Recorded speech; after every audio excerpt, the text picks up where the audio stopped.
De cómo Marx había sido influido por las ideas de Proudhon y hasta por sus ideas anarquistas, lo demuestran sus escritos políticos de aquel periodo. Por ejemplo, el artículo que publicó en el Bourgeois de París. El Bourgeois era un periódico que aparecía en la capital francesa durante 1844-1845, bajo la dirección de Enrique Bernstein. Su tendencia era, al principio, liberal solamente. Pero más tarde, después de la desaparición de los anales germano-franceses, Bernstein trabó relación con los antiguos colaboradores de esta última publicación, quienes lo conquistaron para la causa socialista. Desde entonces el Bourgeois se convirtió en un órgano oficial del socialismo y numerosos colaboradores de la extinguida publicación de A. Ruge, entre ellos Bakunin, Marx, Engels, Enrique Heine, Georg Herweg, etc., contribuyeron a él con sus trabajos. En el número 63 de ese periódico, 7 de agosto de 1844, Marx publicó un trabajo de polémica, acotaciones críticas al artículo El rey de Prusia y la reforma social.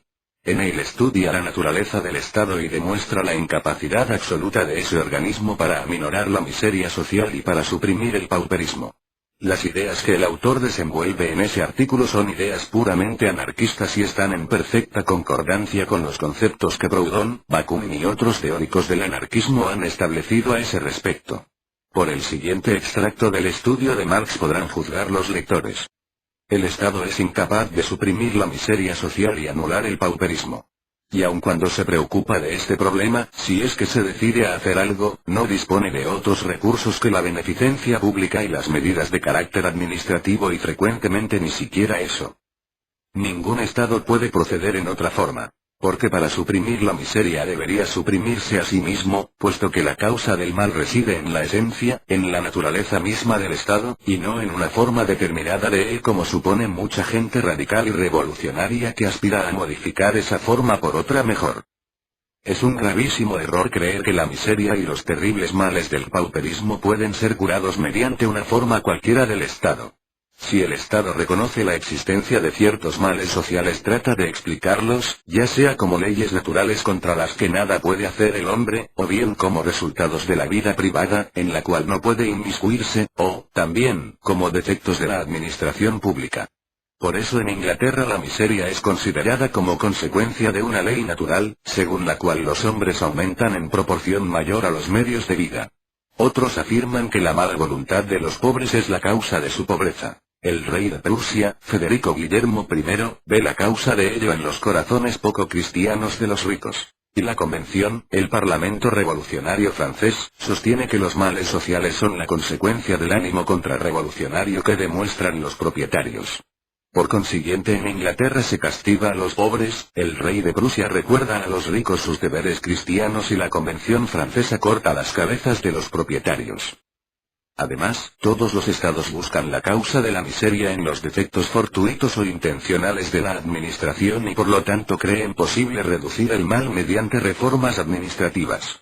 Pero el Estado no posee el poder de salvar la contradicción existente entre la buena voluntad de la administración y su capacidad real. Porque si así fuera, tendría que anularse a sí mismo ya que él se basa en esa contradicción que reina entre la vida pública y la privada, entre los intereses generales y los particulares.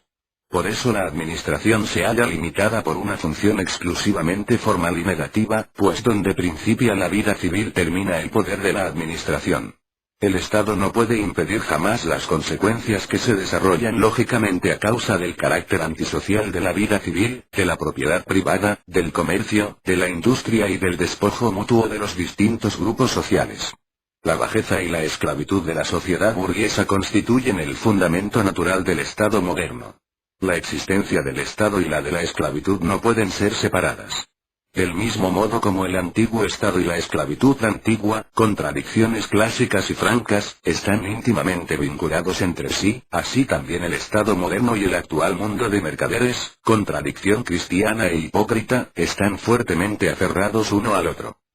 Esta interpretación esencialmente anarquista de la naturaleza del Estado, que parece tan extraña si se recuerdan las doctrinas posteriores de Marx, es una prueba evidente del origen anárquico de su primera evolución socialista. En el mencionado artículo se reflejan los conceptos de la crítica del Estado hecha por Proudhon, crítica que tuvo su primera expresión en su famoso libro ¿Qué es la propiedad? Esta obra inmortal ha ejercido la influencia más decisiva en la evolución del comunista alemán, a pesar de lo cual él se esforzó por todos los medios, y no fueron estos los más nobles, en negar las primeras fases de su actuación como socialista. Naturalmente, los marxistas apoyaron en esto a su maestro y de esta manera se desarrolló poco a poco el falso concepto histórico acerca del carácter de las primeras relaciones entre Marx y Proudhon. En Alemania principalmente, siendo este último casi desconocido, pudieron circular las más extrañas afirmaciones en ese sentido. Pero cuanto más se logra conocer las importantes obras de la vieja literatura socialista, tanto más se nota todo lo que el llamado socialismo científico debe a aquellos utopistas que durante largo tiempo fueron olvidados a causa de la reclame gigantesca que la escuela marxista y de otros factores que relegaron al olvido la literatura socialista del primer periodo. Y uno de los maestros más importantes de Marx y el que sentó las bases de toda su evolución posterior fue precisamente Proudhon, el anarquista tan calumniado y mal comprendido por los socialistas legalitarios.